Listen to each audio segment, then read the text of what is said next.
하나님은 그의 독생자 예수 그리스도의 십자가의 사건 외에는, 십자가의 행위 외에는 그 어떤 것도 하나님의 나라의 의로 인정하지를 않습니다. 그런 하나님께서 인정하는 유일한 인간의 행위 하나가 있습니다. 긍휼입니다. 긍휼히 여기는 자는 복이 있나니 그들이 긍휼히 여김을 받을 것이라고 했습니다. 지금은 어느 때보다 가정과 공동체, 사회, 국가적으로 긍휼함이 절실한 시기입니다. 긍휼을 이해하려면 먼저 예수님께서 가르쳐 주신 하나님 나라의 8가지의 복을 이해해야 합니다. 마음이 가난한 자는 복이 있나니 천국이 그들의 것이라고 시작되어집니다. 하나님 나라는 마음이 가난해진 자의 마음에 임하시는 복입니다. 마음이 가난하다는 것은 그동안 내 마음을 가득 채우고 의지하던 재물, 자녀, 건강, 인간관계 중에서 성령의 역사로 하나를 비우고 하나님 나라를 그곳에 심고 그 하나님 나라를 의지하게 하는 것입니다. 하나님께 허락을 받은 사탄은 욥의 재물, 자녀, 건강을 빼앗고 인간관계의 갈등을 일으켰습니다. 그러면 욥이 하나님을 의지하지 않을 줄로 알았습니다. 그러나 욥의 하나님을 의지하는 마음은 전혀 흔들리지가 않았습니다. 애통하는 자는 복이 있나니 그들이 하나님의 위로를 받을 것이라고 이어집니다. 성령의 역사로 하나님 나라가 마음에 임하게 되면 그동안 역사와 상황과 환경 속에서는 죄로 인식하지 않았던 죄, 그래서 내 마음 저 깊숙한 곳에 숨겨진 죄까지 깨닫고 회개하는 일이 일어납니다. 이것을 애통이라고 합니다. 하나님은 애통하는 자들을 위로해 주십니다. 인간이 부귀영화와 자녀, 건강과 인간관계를 의존하는 것은 이것들이 위로를 줄 수 있다고 믿기 때문입니다. 그러나 이것들은 탐욕의 갈증만 더할 뿐이지 참 위로가 되지 못합니다. 참 위로는 전능자에 의해서만 주어지는 위로입니다. 전능자의 위로만이 삶의 진정한 위로가 될 수 있습니다. 온유한 자는 복이 있나니 그들이 땅을 기업으로 받을 것이라고 했습니다. 하나님의 위로를 받으면 사람이 온유해집니다. 온유란 그동안 의지하던 재물, 자녀, 건강, 인간관계에 관한 두려움과 염려가 사라진 상태입니다. 그러나 강하고 담대하게 하나님의 약속을 믿고 의지하는 태도, 자세입니다. 어떤 고난이나 시련 앞에서도 흔들리지 않는 모습이 온유입니다. 온유한 자가 하나님 나라를 기업으로 받는다고 했습니다. 하나님 나라를 기업으로 받는다는 것은 부동산적인 세상 사람들이 중요하게 여기는 재물적 관계의 기업이 아닙니다. 그동안 나의 의존의 대상이고 자랑이던 재물과 자녀, 건강, 인간관계 속에서 생명을 고하시려는 하나님의 사명을 깨닫고 그 사명에 순종한다는 말입니다. 의에 줄이고 목마른 자는 복이 있나니 그들이 배부를 것이라고 했습니다. 나의 재물, 자녀, 건강, 인간관계에서 생명을 고하고 지키는 사명을 깨닫게 되어지면 이런 사람은 의에 줄이고 목마르게 되어집니다. 십자가를 깊이 알고 싶어 합니다. 예수 그리스도에 대해서 늘 갈망합니다. 왜? 하나님이 인정하는 의는 오직 예수 그리스도의 십자가뿐이기 때문입니다. 생명은 그 십자가의 의로만 구원받을 수 있기 때문입니다. 그래서 생명을 구하는 사명을 깨닫는 자는 십자가와 부활의 비밀을 깨닫고자 줄이고 목마르게 됩니다. 하나님은 십자가와 부활의 비밀에 목마른 자에게 배부름, 만족하는 복을 주시겠다고 약속하셨습니다. 그 배부름의 만족 가운데 흘러 넘쳐나는 것이 긍휼입니다. 긍휼히 여기는 자는 복이 있나니 그들이 긍휼히 여김을 받을 것이라고 했습니다. 하나님 나라와 십자가의 의로 배부른 자에게서 흘러나오는 것이 긍휼입니다. 긍휼은 죄인의 행위 중에서 하나님이 유일하게 인정하는 행위입니다.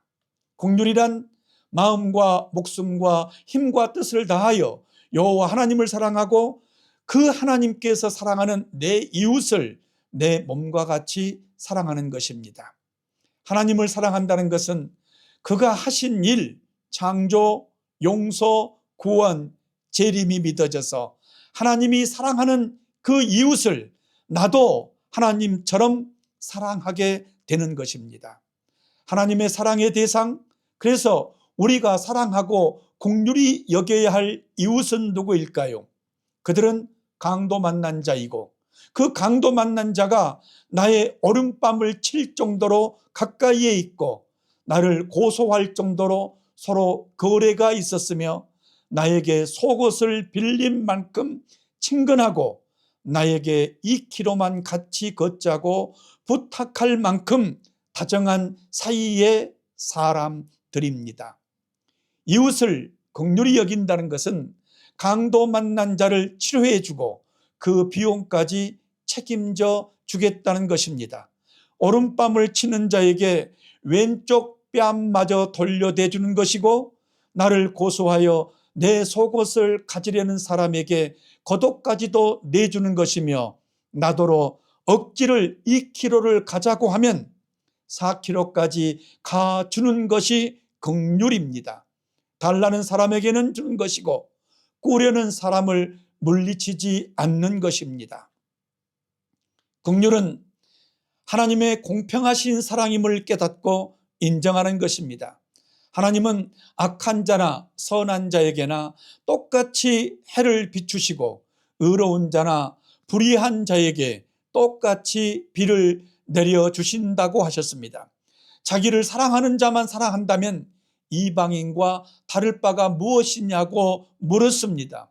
긍휼의 완성은 원수를 용서하고 사랑하는 것이란 말입니다. 하나님의 사랑이 완전한 사랑인 것은 그 사랑이 공평하시기 때문이고 공평하신 사랑은 원수를 용서하고 사랑하는 사랑입니다. 그렇다면 어떻게 하면 나를 미워하는 원수를 사랑의 대상으로 삼을 수 있을까요? 나를 사랑하는 자와 내가 미워하는 원수는 한 사람 같은 사람입니다. 사랑의 대상이 원수가 될 수가 있고 원수가 사랑의 대상이 될 수도 있다는 말입니다. 원수를 사랑의 대상이 되게 하려면 나의 이기적인 기대를 거두면 됩니다. 사랑의 대상을 기대하고 의존하게 되어지면 그가 원수로 변할 수 있고 원수에게서 기대를 거두면 사랑의 대상으로 회복될 수 있습니다. 죄인은 용서와 사랑의 대상이지 기대나 의존의 대상이 아님을 기억해야 합니다. 예수님은 원수였던 우리 죄를 대신해 십자가에 돌아가셨지만 우리를 의존하거나 기대하지 않으셨습니다. 그래서 그의 사랑이 하나님 앞에 의의가 된 것입니다. 인간은 의존적인 존재이지만 주님은 스스로 만족하신 분이십니다. 하나님은 하나님과 이웃을 사랑하는 자들을 긍휼히 여기십니다. 하나님께서 베푸시는 긍휼의 복은 용서입니다. 주님은 우리에게 죄 지은 사람에게 긍휼을 베풀어 용서하면 주님도 우리에게 긍휼을 베풀어 우리의 죄를 용서하여 주신다고 약속하셨습니다. 그러면 마음이 청결해집니다. 마음이 청결한 자는 복이 있나니 그들이 하나님을 볼 것이라고 했습니다. 하나님께 긍휼히 여김을 받아 죄를 용서받으면 마음이 청결해져서 하나님을 볼 것입니다. 마음이 청결하다는 것은 마음 안이 오직 하나님 한 분이고 한 분뿐이고 다른 불순물이 없는 상태를 말합니다. 마음에 하나님만 있는 사람은 하나님을 볼 수 있습니다. 하나님을 본다는 것은 하나님의 뜻이 화평이라는 걸 깨닫게 된다는 말입니다. 화평케 하는 자는 복이 있나니 그들이 하나님의 아들이라 일컬음을 받을 것이다. 화평케 하는 자는 하나님의 자녀라고 불리는 복을 받게 됩니다. 그러나 세상에서 하나님의 자녀로 화평케 하는 자가 되면 박해를 받습니다. 욥처럼 터무지없는 말로 온갖 비난을 받지만 하나님 나라가 그들의 것이며 하늘에서 받을 상이 크기 때문에 기뻐하고 즐거워한다고 했습니다. 그래서 하나님 나라는 의를 위하여 박해를 받는 자들이 받은 복입니다. 의를 위하여 박해를 받은 자는 복이 있나니 천국이 그들의 것임이라고 했습니다. 십자가의 의를 가르치고 순종하면 모욕을 당하고 박해를 받고 터무니없는 말로 온갖 비난을 받게 됩니다. 그러나 기뻐하고 즐거워하라고 하셨습니다. 세상에 부귀영화를 가르치는 것은 의에 줄이고 목마름이 없는 자들이 전하는 유혹입니다. 모든 믿음의 선지자들도 이와 같이 십자가의 의를 바르게 깨닫고 그 의에 순종하는 길에서 받았던 것은 세상으로부터 박해였었습니다. 이 은혜가 우리의 삶 가운데 충만한 하루하루가 되어지기를 간절히 축원합니다.